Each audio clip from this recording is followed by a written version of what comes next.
ei olnud 65, aasta siis oli 95. Ja see oli pereotsus ja mu esimene abikaasa oli ka Keila kooli direktor, Kaido Brink. Tema tuli varem, aga mina tulin 95 ja minust sai siis Keila kooli ajaloo ja ühiskonnaõpetuse õpetaja. Aga mul on teine pool veel, ma sain samal ajal, läksin tööle ka siis Keila muuseumisse ja olin seal noorem teadur. No siin tuleb kohe see küsimus, et miks ma siis ühel hetkel ikkagi muuseumist loobusin ja kooli tulin, et eks see hing vist oli ikkagi rohkem seotud suhtlemisega, noortega, lastega. Koolis oli põnevam. Jah, aga siis ma olin õpetaja. Ja ühel hetkel, see oli vist aasta 96, pakkus tollane direktor Ants Vospert mulle õppealajuhataja kohta. Ohoo! See oli niisugune pakkumine, et ma seda tunnet mäletan siiamaani, et kõigepealt issand, kas ma saan hakkama. Et teised on ju nii kaua siin olnud ja nii edasi, aga teisest küljest, eks ma olen tahtnud alati olla nende asjade juures, mis juhtuvad. Ja võib-olla natuke neid ka mõjutada. Et see oli see põhjus, miks ma vastu võtsin, aga see tähendas seda, et sa pidid ju kogu aeg otsustama ja vastutama ja ei olnud võimalust istuda tagareas ja sukka kududa ja vaikselt lasta elul kulgeda. Ma pole kunagi seda tüüpi olnud, aga see oli selline super võimalus näha seda koolielu kuidagi teisiti. No ja siis hakkas need direktorid siin vahetuma ja ma olin kogu aeg KT. See oli ka omaette aeg. Ja ega siis ei mindud ju ära, nii et sulle jäi viisakalt korrastatud dokumentatsioon ja kõik oli õige, mis seal kabinetis oli riiulites. Ja kui tuli peale järelevalve, siis tegelikult sai ka öösiti tehtud veel asju korda, et võimalikult hea mulje koolist jääks. Ma tean, et ühel hetkel ma, olles järjekordselt KT, tabasin, et üks põhikooli klass oli läinud koolist välja nii, et isegi jälge pole jäänud. Siis tuli tagant järele need dokumendid taastada, teha aktid ja nii edasi. Õnneks ma sain järelevalvega väga hästi läbi. Et üks asi, mis läbi elu mind on aidanud ja ka väga rasketes situatsioonides, on see, et ole aus ja tunnista, et sul on raske. Ja sind aidatakse. Ja see toimis. Ja need inimesed tulid kohale ja ütlesid, et me ei hinda, need asjad tuleb kord teha, siis on hästi. Ja seda ma tegin. Ja ma olen neile siiamaani ikka väga-väga tänulik selle eest. Üks põnev teema, mis mind on alati köitnud, on kogu digimaailm. Või e-maailm või kuidas me seda nüüd ütleme. Ja kui ma hakkasin õppealajuhatajaks, siis oli ju seina peal oli see käsitsi tehtud tunniplaan välja lõigatud lipikutega ja ma mäletan, et aastaid, ka hiljem oli see, et ma tulin kooli alati suvel 11. augustil. Sest siis oli veel suvi, rahvast ei olnud, maja oli vaikne ja andmed olid kogutud ju kevadel ja siis suvel. Ja siis hakkasid toksima ja neid tunniplaane tegema. Ja meie hea sõber Harri Raamaekers Hollandist tuli ükskord suvel millegi pärast Keilasse ja ta nägi seda. Kuidas seda on võimalik niimoodi teha, sest nemad enam ei teinud ammu oma tunniplaane käsitsi ja oma pea järgi. Ma ütlesin, et midagi teha ei ole, et Pentium on peas. Ja siis oli, ma vahetevahel naeran sõpradega, et siis oli see periood, kus ma magasin ka tunniplaaniga. Kes magab lahtise aknaga, kes hea sõbraga, mina magasin tunniplaaniga. Et mul oli see tunniplaan oli kodus voodi kõrval seina peal. Ja teine tunniplaan oli koolis. Ja siis öösel tuli mingi hea mõte, märkasin üles, ladusin need ära, läksin magama tagasi. Et see oli uskumatu aeg, aga selle esimese tunniplaani tegemise kogemuse sain ma Tiina Veisalult. Ja sellised nende tunniplaani loogika õpetas tema mulle. Tema oli esimene, kes ka näitas, kuidas elu õppealajuhataja vaatevinklist peaks koolis käima. Hästi tänulik talle selle eest.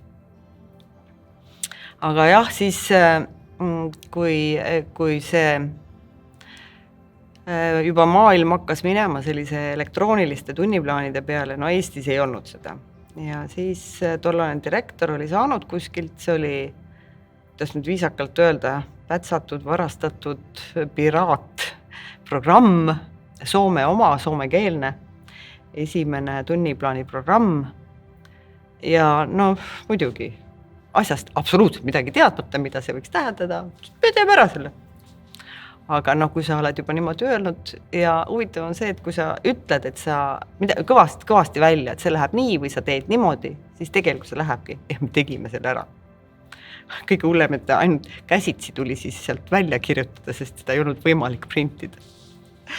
Aga õnneks ei läinud Eestimaal palju aega enam ja tuli see GP Untis programm, esimene Austria programm, mis oli siis Eesti jaoks kohandatud ja see kergendas tohutult tööd. Aga seal vahepeal ma rääkisin ju seda, et tuli võtta vastu jälle see KT koht terveks aastaks ja me olime Marikaga kahekesi, mis me nüüd teeme ja tunniplaani programm oli ka uus, see GP Untis. Ja õpetajad, nagu nad tulevad viimasel hetkel saad oma kalli kollektiivi kokku ja hakkad tunniplaani tegema viimastel päevadel täiesti lõpuks. Muutusid hästi palju. Ja siis me omavahel arutasime, rääkisime, me ei saa ju teha niimoodi, et me anname alla, et me saa hakkama. See ei ole võimalik lihtsalt. Ja siis kordamööda istusime koolis, vanas koolimajas, seal õppealajuhataja kabinetis ja kui tegime, see programm oli suhteliselt kange veel ja siukene võttis aega ja ta oli Eestis uus ja seda kureeris üks Tartus elav üliõpilane, kes tegi seda oma magistritöösse. Õnneks ta lubas meil helistada nii kaua, kui meil abi vaja on. Kell oli 2 öösel, kell oli 2:30 öösel, kell oli 3 öösel. Me helistame, et see ei lähe, vajutage sinna, proovige seda, tehke seda. Ja siis kuskil peale 3 oli ta meil valmis ja homme oli, või juba hommikul 4 tunni pärast oli 1. september ja rongkäik ja muud asjad. Siis Marika nägi välja nagu pandakaru, kogu silmavärv laiali jooksnud. Sest niimoodi me kordamööda isegi tukkusime natukene, üks tegi, teine tukkus. Aga hommikul, siis ma viisin ta koju autoga ja hommikul olime valmis rõõmsalt sinna rongkäiku minema ja meil oli see asi tehtud. Et see oli niisugune uskumatu asi. Teine digilugu või e-lugu, mis mind ka väga paelus ja või mind erutas või pani kaasa elama oli e-kooli tulek. See jutas.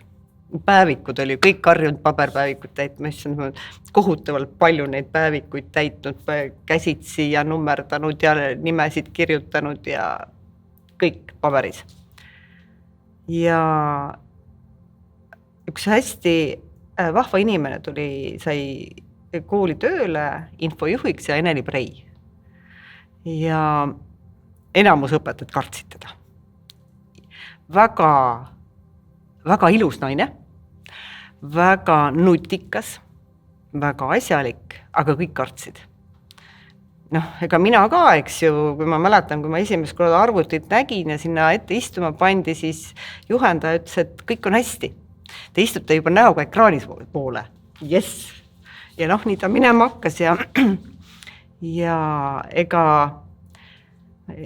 see oli Rocca al Mare kool vist ja Ene Lindemann, kes seda seal arendas ja ma tean, et Eesti riigi rahadega viidi see seltskond, kes oli natuke asjast huvitatud Rootsi, õppus toimus Rootsi laevas, väga meeldiv õhtu, me kõik olime kohe nõus, aga see ja-sõna tähendas seda, et kooli tulles tuli seda ka kasutama hakata.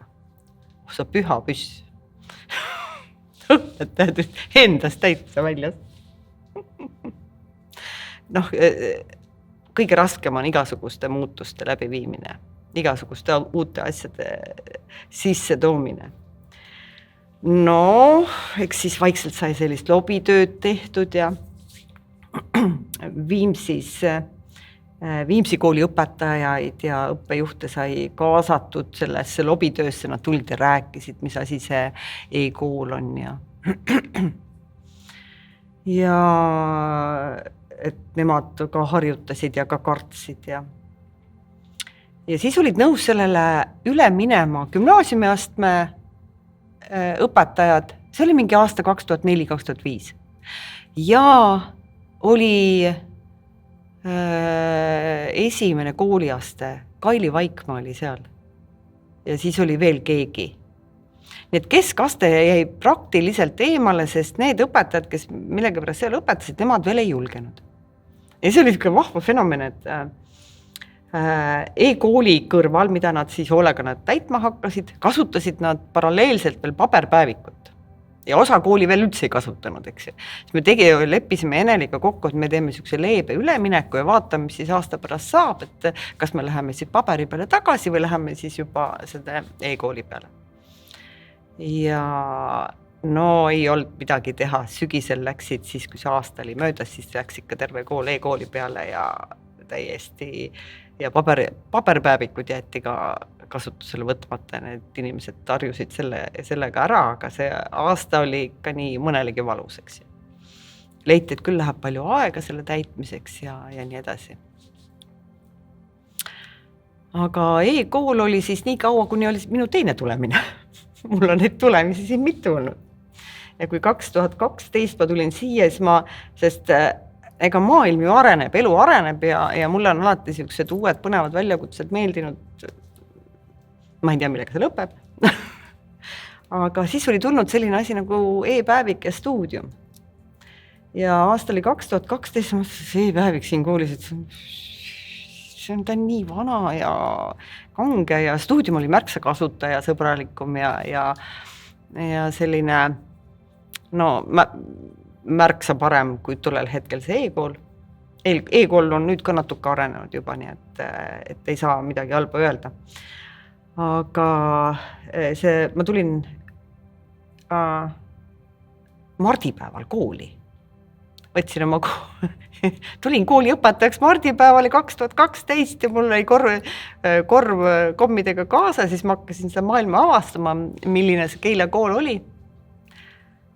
Ja siis vaatasin seda e-kooli ja siis ma nägin Ahtit.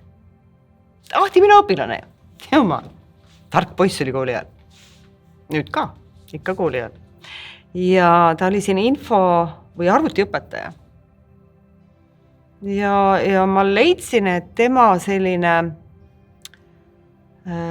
potentsiaal on täiesti kasutamata. Sest ta võttis, ma vaatasin läbi klaasi, võtab mingeid arvuteid lahti, paneb kokku ja võtab neid kõvakettaid välja ja venitab neid juhtmed nii ja naapidi ja siis ma mõtlesin, et Ahti oleks see inimene, kes võiks olla kunagi siin õppealajuhataja või õppejuht, eks ju. Ja siis oli see, et ma rääkisin talle ka oma plaanist minna üle stuudiumisse. Nii et mulle tohutult meeldis, et ta tuli kohe kaasa selle mõttega. See tähendas seda, et me pidime e-koolile kirjutama sellise ülesütlemiskirja ja seda sai siis 6 kuud ette teha ja siis tuli teha video ja mille Ahti tegi, kuidas siis stuudiumit kasutama hakata. Nii et millegipärast on mind tabanud või minu ajal tulnud sellised ja digilahendused või vähemalt on nad muutunud siin koolis, et see on nagu, ja nii tore oli praegu tulla ka, et kui ma nägin all seda infotahvlit, no see oli ka minu see, kui me selle sinna üles panime, et kõik peab ju, kogu aeg peab ju arenema ja peab uusi asju kaasa võtma ja uute asjadega kaasa minema, nii et selles mõttes, et inimestel, kes minu kõrval on olnud võib-olla raske, et kogu aeg peab midagi toimuma, et see on nagu, vahel ma olen mõelnud, et ma ei tea, miks see nii on, aga nii ta on olnud. Aga mis vanast koolist veel rääkida? Kui sellest majast rääkida. Vana maja, ta oli sohu ehitatud, kogu aeg kelder oli vett täis ja ma mäletan ühte suve, kui tohutult Eestimaal sadas. See oli juuli algus ja keldris oli vesi tõusnud nii kõrgele, et ta hakkas juba elektrikilpi minema. Ja siis ma kujutasin ette, kuidas toimub lühis ja plahvatus. Ja kõik Keila linnas olevad pumbad, mis siis vett kuskile pumpavad, olid igal pool kasutuses, terve Keila linn uppus. See oli see aeg, kui see isegi Paldiski maanteelt mingi jupi teed viis vihmera. Aga siis me lõpuks saime selle kätte, aga niimoodi, et sa direktorina pidid ikka igal pool näpupidi juures olema. Aga see näitab, et kus kohas see maja oli nii soises kohas ja keegi rääkis, et seal all olid allikad ja muud sellised asjad. Samas seal toimus väga palju, seal all keldris oli ka lasketiir. Ja lasketiirus oli siis laskering ja üldse Keilast on ju tulnud hästi palju laskejaid, tüdrukuid ja poisse, väga ägedaid. Ma käisin ise laskmas, mulle meeldib, ma lasen, ma oskan lasta ja siis ma käisin ka ise seal aeg-ajalt ja seda kasutasid, põnevaks tegi asjaolu, et seda kasutasid ka jõustruktuurid. Seal käis aeg-ajalt politsei laskmas oma meestega, seal käisid kaitseväe inimesed laskmas, nii et see oli siuke vahva koht. Ja seal sai ka esmakordselt siis proovitud nendest 9 millimeetristega politseirelvadega lasta, et see oli hästi põnev. Väga vahvaid üritusi tehti. See, et Keila kool on tegelikult jäänud nende väga ägedate ürituste juurde, moeshowd, rokipeod ja alati on olnud kaasatud õpetajad. Ja ma mäletan, et üks aasta, see oli veel vanas majas, Liis Epp tuleb siuke õnnetu kabinetti. Mis nüüd on? Mitte ükski õpetaja ei taha kaasa lüüa, mis mõttes? Mina tulen ju.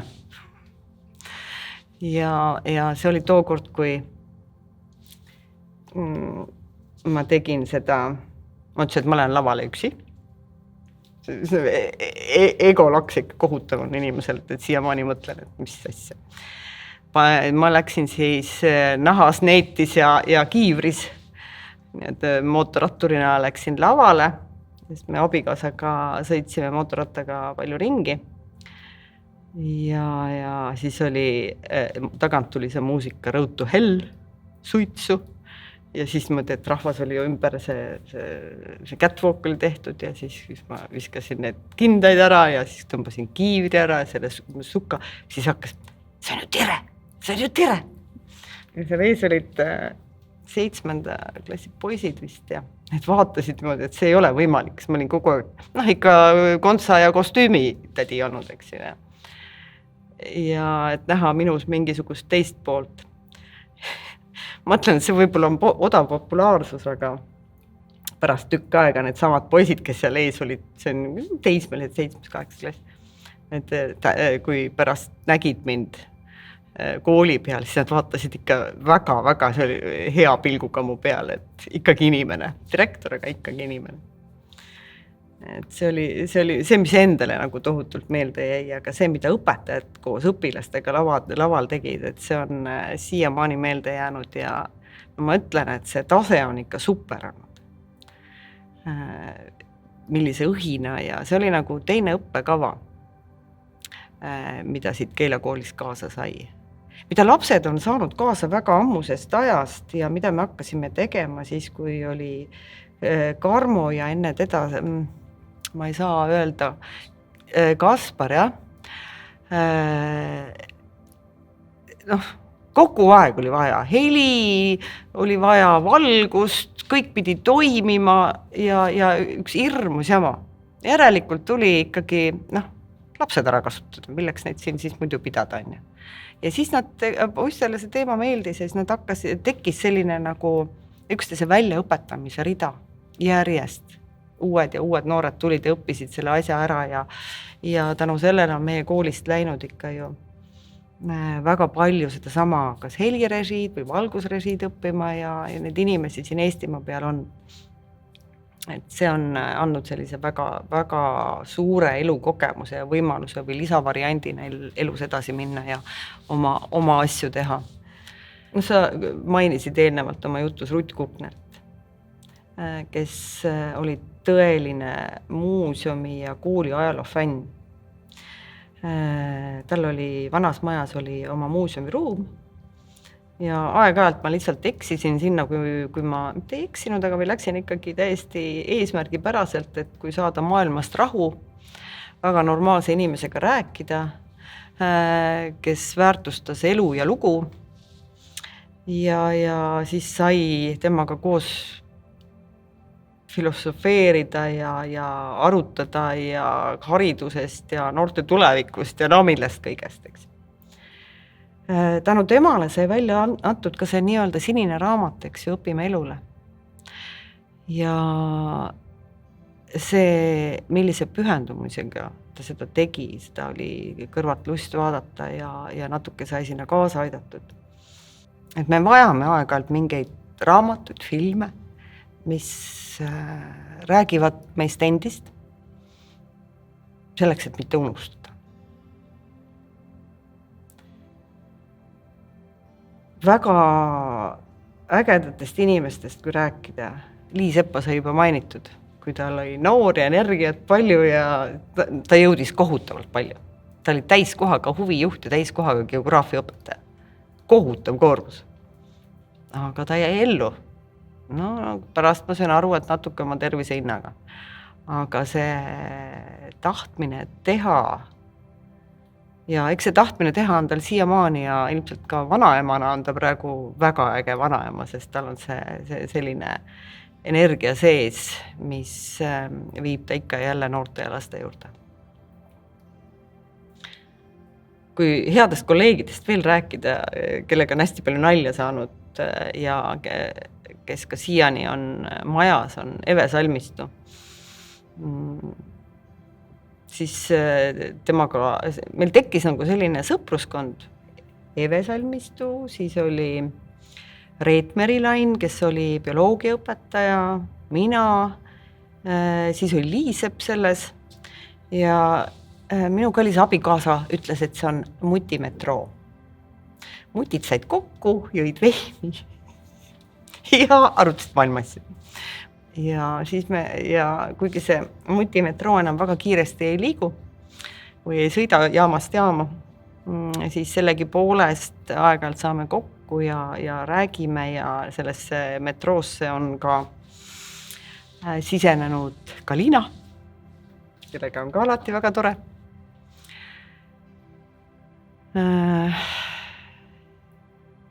Aga Evest tahtsin seda rääkida, et Eve on jätnud nagu mulle ja minu perele väga tugeva jälje tänu sellele, et ta oli väga äge inglise keele õpetaja ja paljud noored, kes on tema käes selle koolihariduse saanud, on suutelised Keila kooli ja Eve inglise keelega minema täiesti vabalt ülikooli tegema oma bakatööd inglise keeles. Inglismaal küsitakse, et kus te olete, millisest Inglismaa osast te olete, seepärast tal on klassikaline ilus inglise keel, mida ma väga hindan, kuigi filmid ja kõik see on nagu Ameerika inglise keelt meile järjest rohkem tuppa ja kodudesse toonud. et sellist klassikalist keelt on ta püüdnud siiamaani õpetada ja ilmselt õpetabki. Kui Mändla oli siin teil juba korra ees, sest ka tema oli väga kihvt kolleeg, heatahtlik, rõõmsameelne. Jah, kõik lapsed teda ei armastanud, tal olid omad nipid või vigurid või siuksed, kui keegi jälle pidi kas terve tahvlitäie või A4 täie mingeid valemeid kirjutama, et see meelde jääks. Ja samas suutis ta innustada neid õpilasi, kellele keemia meeldis, kes ka tänapäeval on läinud väga kaugele edasi nendes uutes arenevates teadustes, kes on läinud rakenduskeemiat, kes on biotehnoloogiat, kõik siuksed ägedad asjad. Et Mändla on nendele selle pisiku külge andnud ja seda oli kõrvalt väga hea vaadata. Ma sain teha niimoodi, et kooli õppeaastal, eks ju, jaotatud ju veeranditeks. Me käisime alati jõuluaeg kuskil väljas. Me käisime alati märtsikuus, kui oli teatrikuu kuskil väljas. Ja me käisime väljasõitudel alati pärast seda, kui põhikoolile ja ütleme, et need tavatunnistused olid kätte antud, põhikooli lõpueksamid ja need olid käimas, gümnaasiumi lõpueksamid olid käimas. See oli täpselt niimoodi, et see tavatunnid olid lõppenud, siis oli samal päeval kallis kollektiiv bussi ja me läksime kuskile. Me oleme käinud rabades, metsades, ratsutamas ja need on niisugused väga ägedad väljasõidud olnud. Hästi ja kuidagi tekkis selline nagu rütm, et kogu aeg pidi minema kuskile välja ja koos sai käidud Rootsis ja tollel ajal väga nii-öelda selliseid, et see raha, kuidas ma ütlen, see läks kõik koolitusrahadest. Sest koolitusrahasid anti ühel vahepeal päris palju ja me saime kinni maksta väga paljud sellised väljasõidud. Ja selle üle oli väga hea meel, sest tegelikult see liitis ja see Vanamaja kollektiiv oli päris tugevalt kokku liitunud. Tänu erinevatele üritustele ja sündmustele. See oli, ütlen, et ka jõulude pidamine, alati oli meil mingi temaatika. Üks aasta pidasime Treppojal jõule ja siis oli kaasas, siis meil olid seal erinevad pillid ja tegime oma bändi ja laulsime seal ja siukene, et inimesed olid hästi vahvad ja aktiivsed. Et see oli jah, kõigepealt jah, maja oli vana. Ja see oli aeg ju, kui ei olnud valvet. Ei mehitatud valvet, kaameravalvet, midagi. Aasta oli kas 96 või 7. Tulin 3. korruselt alla. Vahetund, kell just käis, rahvas läks klassidesse. Ja minu ees lähevad 2 noormest. Üks oli siis nahktagis ja ma sain aru, et ta ei ole meie maja poiss, meie maja noormes. Teine küll oli. Ja nad ei pannud tähele, et ma selja tagant tulen nende järel. Ja konkreetselt käis minu silme all relva ostumüügitehing. Ja aga ma pärast olen mõelnud, et miks ma nagu kartma ei hakanud, sest see relv oli kaasas. Ja ma palusin tal lahkuda. Ta algul saatis mu pikalt. Ütles, mis sa tädi tuled nüüd siin. Aga ma ei jätnud järele ja palusin tal lahkuda ikkagi. Ei olnud ju mobiiltelefoni tol hetkel mul käepärast ega majas ei olnud ühtegi turvainimest. Aga ta nägi, et ma olen lõputult tüütu tüüp, eks ju, ei jäta järele ka ja ja siis ta ütles mulle küll, et ma ei mäletagi, kuidas ta ütles, et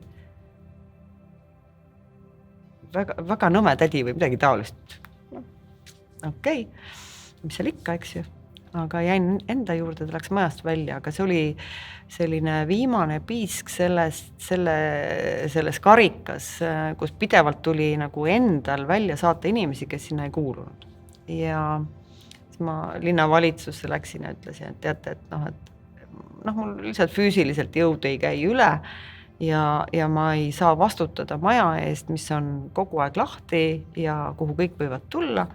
Ja siis tulid esimesed turvamehed majja. Et see oli niisugune väga ekstreemne ja väga omapärane olukord. Et tulla kooli relva konkreetselt ostma või müüma, täpselt ei mäleta. Et see on tollel hetkel selle maja omapära. Maja oli vana ja teine asi, mida ma kartsin, olid trepid. Kui kell käis, kogu rahvas läks treppidele, vahetati klasse, korruseid ja nii edasi, kui see mass oli treppidel, siis trepid vibreerisid konkreetselt. Ja ma ka tegelikkuses kartsin, et ühel hetkel nad ei pea vastu. Hästi palju sai hakatud rääkima maja renoveerimisest, maja või uuest majast. Tehti projekte, unistati, me isegi oleme näinud mingeid jooniseid, mis siis selle maja ümberehitamiseks juba päris arhitektide poolt ka tehti. Aga iga kord jäi see linna raha taha, eks ju, et seda raha ei olnud. Ja linnavalitsus tollel hetkel ei otsustanud ka täiesti uut maja veel ehitama hakata, see otsus tuli alles kahjuks hiljem. Mis Mändaga ja tema ruumiga veel tuleb meelde. Tema ruum oli põhja poole ja talvel oli seal meeletult külm. Ja siis ma ütlesin, kus see külmus tuleb, akna tulid ju nii nagu nad tulid ja siis tundsime, et ühe seina peal on üks pisike auguke, sealt täiesti konkreetselt puhub külma. Mändla võttis siis, mis seal on, et ta laseb makrofleksiga selle augu kinni. Ta lasi sinna terve pudeli ja isegi otsa ei jäänud välja paistma, et sinna üldse midagi oleks lastud. Ilmselt oli siis see paneel sees tühi, see makrofleks kadus sinna ilusti ära ja et sellised need olud olid, sellised need seinad olid ja sageli me naarsime selle üle, et ilmselt hoiab seinu koos ainult värv. Et sellised külmad ajad ja aeg-ajalt tuli selle tõttu ka külmapühasid näiteks, et maja oli lihtsalt nii külm. Maja oli ju ehitatud, see oli see periood, kui seda maja ehitati, kus iga järgnev tüüpehitus, neid samasuguseid koole on terve Eestimaa täis, eks ju, iga järgnev tüüpehitus pidi olema eelnevast veidi odavam. Mingisugune selline nõue või ja eks ta siis oli ka ja seda oli tema ehituskvaliteedist ka näha. Nii et see direktor, kes siia sellesse majja tuli, kui see oli uus, pidi hakkama väga palju ümber ehitama ja see oli Rutt Kukneri mees, Endel Kukner, kes tohutu hulga oma ajast ja tegevusest pühendas selle kooli nagu inimväärsemaks muutmisele. Ja lihtsalt see oli niisugused ajad.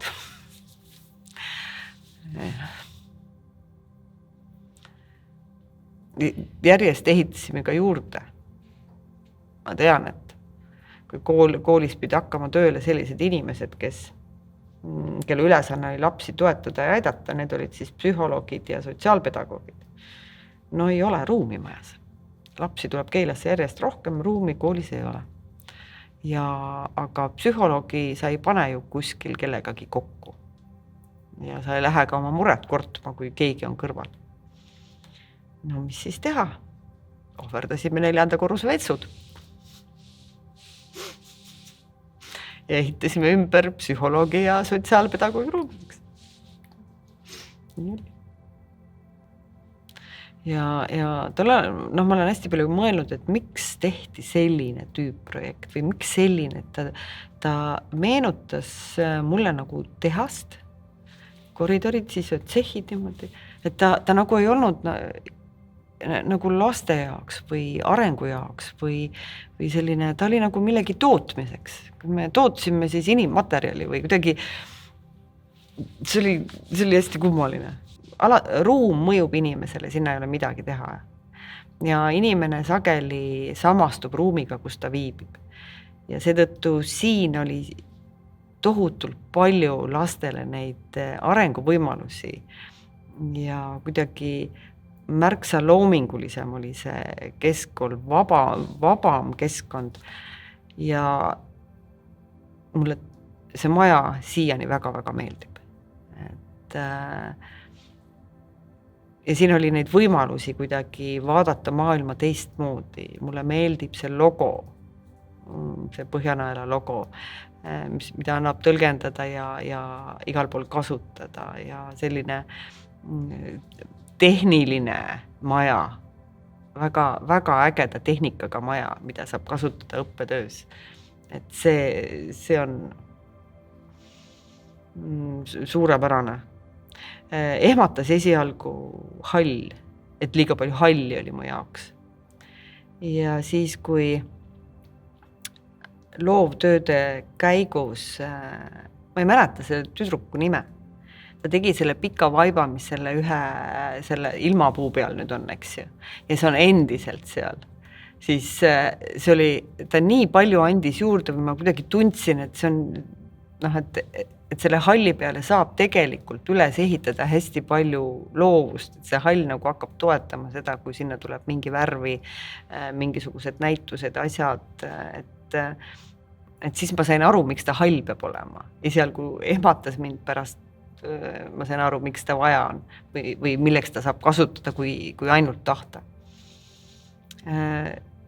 Mind ei häirinud, ma tean, et väga paljusid häirivad klaasuksed, mind ei häiri.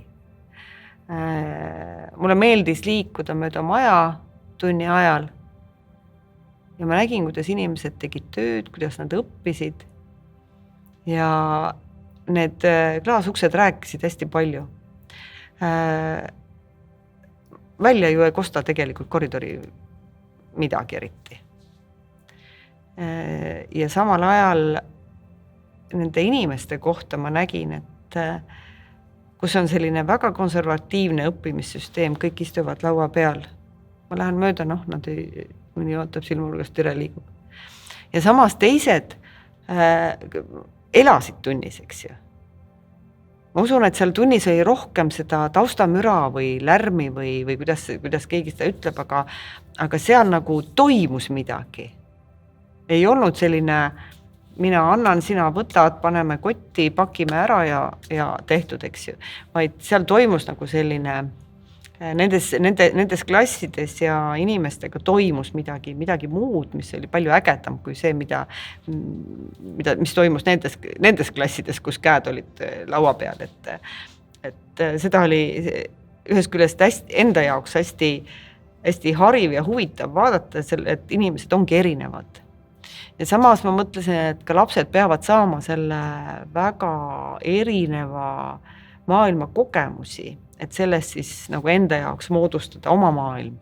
Et näha, et kõik inimesed ei ole ühtemoodi, et ongi erinevad inimesed ja ühest ja samast asjast saab mitmeti rääkida ja paljudest probleemidest. Paljudel probleemidel on väga erinevad lahendused ja seda see maja toetab. Ja Keila kooli vaim võib-olla ei ole nagu selles õppimises. Jah, on legendaarseid õpetajaid siin ja sest aga palju on üldse koolis sellist õppimisega seotud, ütleme, et seda kasu või benefiti või sellist, räägitakse 10%, eks ju. Kogu muu eluoskused, teadmised, sotsiaalsed oskused annab see, et sa oled nende inimeste keskel.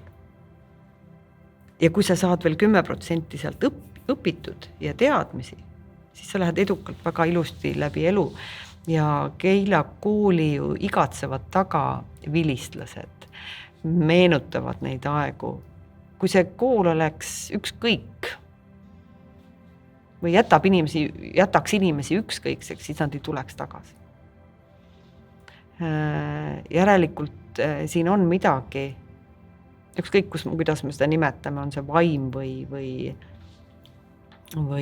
oma mingisugune aura või mõte, midagi siin on. Siia tullakse tagasi, seda kohta võidakse armastada või vihata või see keskkond, kool on seal ka isegi mõlemad tunded väga tugevalt sellega seotud. Ma isegi vahetevahel ja olen kogenud korraga nii armastust kui viha selle maja vastu. No ma mõtlen üldse Keila kooli, mitte ainult seda uut maja, aga vana maja, et ta on süsteem, mis on väga emotsionaalne ja ta mõjutab sind emotsionaalselt väga palju ja ma arvan, et see ongi üks kooli ülesanne, et kui kool jätaks sind ükskõikseks, siis ei ole seal mõtet käia.